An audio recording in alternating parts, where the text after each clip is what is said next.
At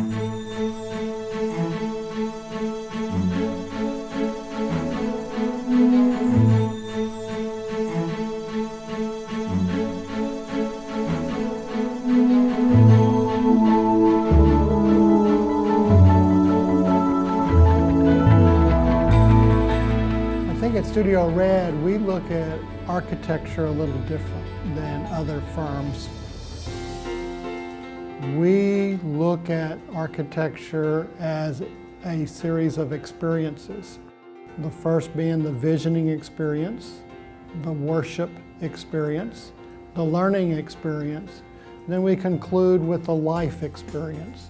We develop our design process around those four experiences to be able to have a better connection and understanding with the church. When we start out with church clients, the whole first is really trying to understand the vision of the church. And we bring what our experience is from visioning of other churches, but we really want to know the DNA of that church body. If a church comes in and say, we need to build a Sunday school building for children, our first question is not how big or how small. Our first question is, that's fantastic. We'd like to know more about your church. We'd like to come visit at services, come on Sundays, come on Wednesday nights, and do an assessment, and then come back and tell you, hey, you have a facility here that works. Yes, you do need a children's facility, and help them establish how big or how small the facilities should be. Before we go into the next step, we need to try to bring tangibility to the visioning experience together, but we need to bring it tangible that all items have been uncovered and described so we know how we are moving forward together. Once we have established the vision, the scope, and the financial capacity of a church, and it's all balanced, the part that we go fast in is the part that any architect can do, which is to be able to draw, to be able to design an efficient, attractive building that fits the image of that church. That's the part that we go fast in. But we do not take shortcuts at the very beginning, because if you don't establish the foundation for what you do at the very beginning and you make assumptions to get to an end product quickly, you will ultimately miss steps that will be very important for the church today, for the church tomorrow, for the church 5, 10, 12, 15, 20 years from now. There is a scripture, without a vision the people will perish. Vision builds buildings. Buildings do not create a vision. And that's why we're so serious and unique and different. Studio Red wants to be a partner with these churches. It's more than just a building. It's a relationship that you build. It's the investment that you make to understand the churches that you're involved with. And you walk away with good memories that it's more than just a building. And a lot of the other building types that we do, it is just a building. But for the church clients that we work with, it's a relationship, it's a friendship that we build, and they just happen to be wonderful people to work with and to work for, and it's just been a blessing.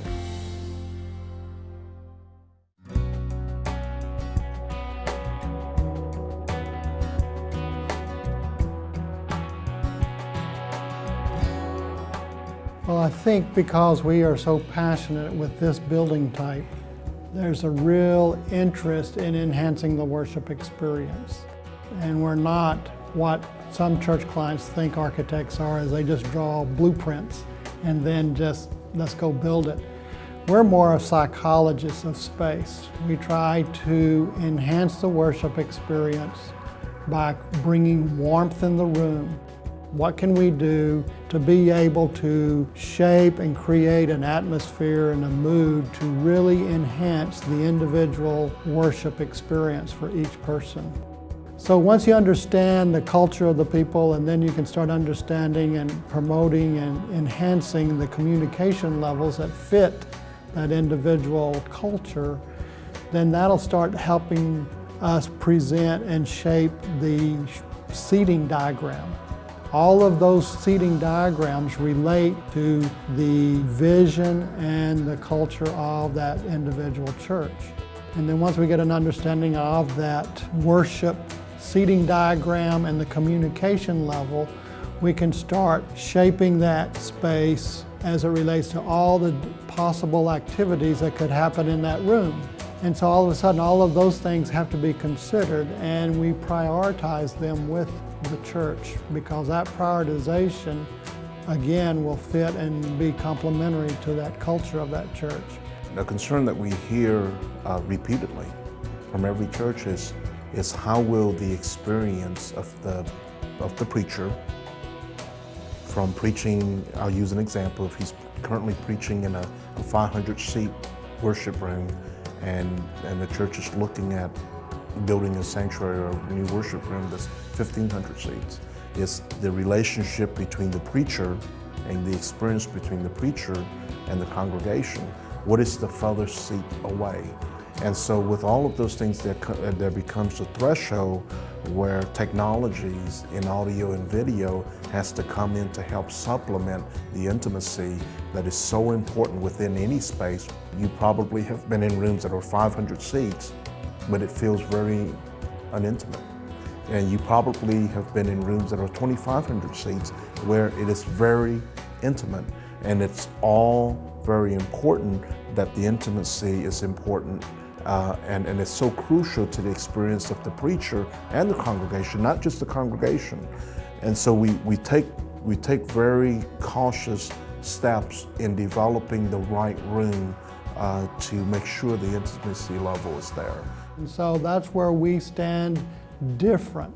Yes, we're an architectural firm, but we are what we pride as forecasting and psychiatrists of a good worship room atmosphere. Ministry program, a youth program, and the adults. And then we, as we did in the visioning experience for the whole church, we take that and we start assessing and programming for each. One of the other experiences that we focus in on is the learning experience. If we have a complementary worship experience, we need to make sure we have a balance with the learning experience, which really gets into how do we educate and Bible study from birth all the way through senior adults. And so we take that learning experience, and each one of them have their own vision, usually a children's ministry program, a youth program, and the adults. And then we, as we did in the visioning experience for the whole church, we take that and we start assessing and programming for each of the usually groups of children, youth, and adults. And with the learning experiences, creating spaces for the different age group is kind of an art in itself. Even when it comes down to things as simple as stroller storage. Is this a church that parents have the tendency to bring strollers in or not? And if they do bring it in, where are you going to keep it? It's knowing those things and having the experience to understand that is very important. Working with Universal Studios and Disney and those theme parks, we understand how to move people safely and quickly. We also know how the theming will complement the experience. If we take that experience from theme parks and attach it or overlay it to the right vision of the church, we can help the church children's ministry be enhanced and make it an easier ministry and more fulfilling for the teacher as well as it is for the child. So we have that experience, we bring it, we don't try to mandate anything, we want to work because it is a compatibility with the church's vision. Normally at the beginning of the process doing program, we talk to the different pastors of the different children or student or adult ministry, learning ministries or educational ministries. And we really work with them in conjunction with the overall church to make sure that from the programming side of it to a vision side of it, it's all very consistent across the board. Because you certainly don't want a worship room or a worship facility and then a children's facility or a student ministry facility that is very disjointed. And so you want to make sure that there's continuity from across the board on any singular campus. And so we really strive real hard, and we really have been real successful in working with students and children's pastor and their teams to create and program spaces that is sufficient, that is effective for the different age groups that works for that particular church.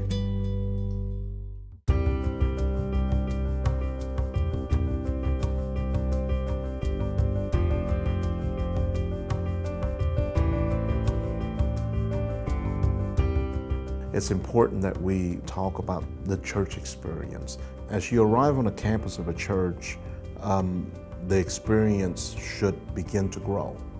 And as you drive into the church, there is an experience that you want to create. You should be sensitive to that, because first impression is very important. And if you have a visitor that is visiting your church, as they come into your campus, that's very important that we create that experience and how that experience and how that procession happens. From the point where they drive onto your campus to where they park their car, get out of their car, and how they approach the front door. As they approach the front door and get into the lobbies or the common spaces, and then from there, how they're greeted, how they experience and interact with other members of the church, how they proceed to go to the different learning experiences or learning classrooms for their children, then from there to the worship space where they're going to spend their 45 to an hour worth of time in fellowship and worshiping Christ with other people. All of those things is all tied into one experience. And so not only that you need to design that for potential visitors and new members of the church, but you need to provide that to long-standing members of the church. We understand how to implement and enhance all of these other experiences, from traffic flow, so there's a good experience in the parking lot, all the way down to the correct number of toilet facilities. That might be next to the bookstore, but better be next to the coffee shop and close by all the learning experience spaces. There's a word that's been used called third places, which are the cafes, which are the lobbies, which are the fellowship space that ties the worship spaces and the learning spaces, educational spaces together. That really makes the success of a church that truly has great fellowship spaces, which we think is very important for a church experience or a person that is seeking for a well-rounded experience at any church. And the idea is that you want people to come and extend their stay and extend their visit to the church, meaning that they're not just coming in and leaving. They're coming in, they're spending good fellowship, good quality fellowship time with other members of the church. They're going to school, or they're going into the worship room. Then after that, you extend their stay to enhance the experience, because if you enhance the experience, there's a likelihood that they will come back and come back and come back. And it's not just popping in to a church, sitting in a seat for 45 minutes or to an hour, and then leaving. It's more than that. So that's what makes a true church experience satisfying for us, but more satisfying, or important to be more satisfying for the individual who comes, or the family that comes to worship together. And if we've done all of that, then there's a true dynamics that church is on a road towards meeting the vision, because we are a key part of that building that vision for each one of those churches.